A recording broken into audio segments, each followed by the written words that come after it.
For BleacherBumSports.net. This is Steve Palmetier recapping NFL Week 17, and I will preview the NFL Wildcard Playoffs. It's good to be back with you. It's been a few weeks since I last spoke to you on Week 14 of the NFL, but I thought I'd come back here and share my thoughts of what was a great NFL Week 17. First off, I'll get right to that.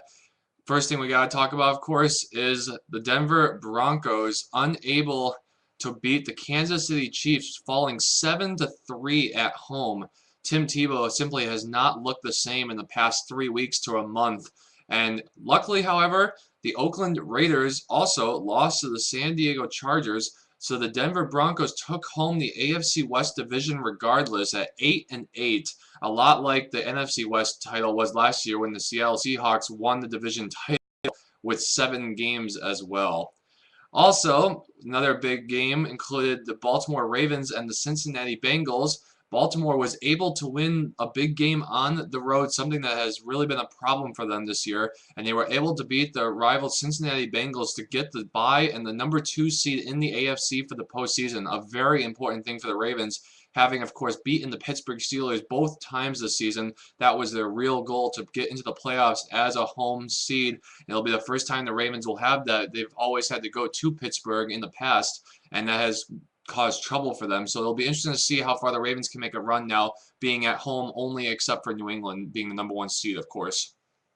And finally, the big game of Week 17 was the Dallas Cowboys and the New York Giants, in which New York dominated the game, winning 31-14 and getting into the NFC East title. And of course, the Dallas Cowboys once again fall short.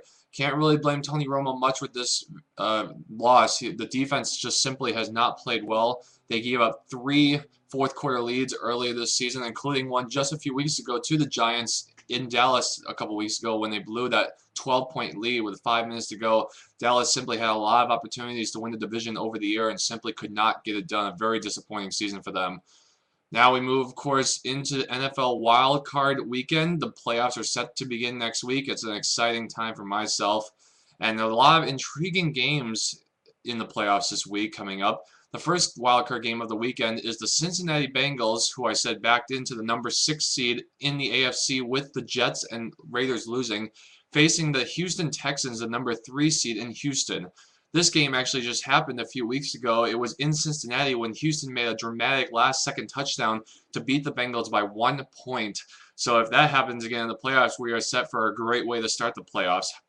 However, this game is really intriguing because the Cincinnati Bengals are a very young team, of course, led by rookie quarterback Andy Dalton, and going up against a Houston team that also has no playoff experience whatsoever. This is their first time in franchise history they have made the postseason.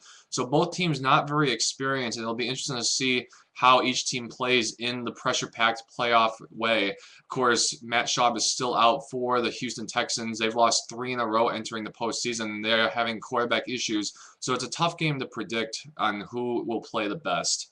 Then the night game on Saturday night after the Cincinnati-Houston game is the Detroit Lions and New Orleans Saints. This game also happened in the beginning of December just a few weeks ago as well. Detroit got killed by New Orleans in the Superdome a couple weeks ago. And of course the Lions lost yesterday to the Green Bay Packers with backup quarterback Matt Flynn in order to get them the 6th seed and this opportunity to play the Saints. If Lions had won, they would have held the 5 seed and had played the Giants in the Meadowlands, probably a much easier matchup. The Saints have been unbelievable offense this year, and especially at home, they seem unbeatable. They have not lost a game all season long with Drew Brees and company in the Superdome. So the Lions have a lot to ask to be able to get a road victory next week in the playoffs.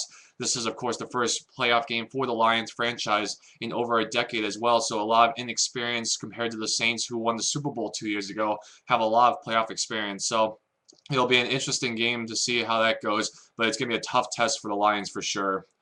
Then we move to the Sunday wildcard games. The first game is the Atlanta Falcons and the New York Giants. For me, this is maybe the hardest game of the weekend to call. It's certainly the most intriguing game because I feel the teams are very, very evenly matched. The Falcons are 10-6 entering the game, and the Giants are 9-7, but the Giants seem to be playing very well right now. Last night's game was very impressive. That D-line seems to be healthy, and it got to Romo really rough last night, and it could be the same thing for Matt Ryan next weekend.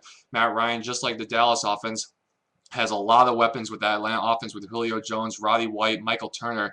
The Falcons are going to have to run the ball well with Michael Turner to shut down that pass rush of the Giants. And the Giants are playing very similar to the way they played in 2007 when that D-line just harassed Brady, of course, in the Super Bowl, making that wild card run to upset the undefeated Patriots. So the Giants are looking that way right now. They're getting hot at the right time. So they will be a scary team to face for someone like the Saints, Packers, or 49ers later in this postseason potentially.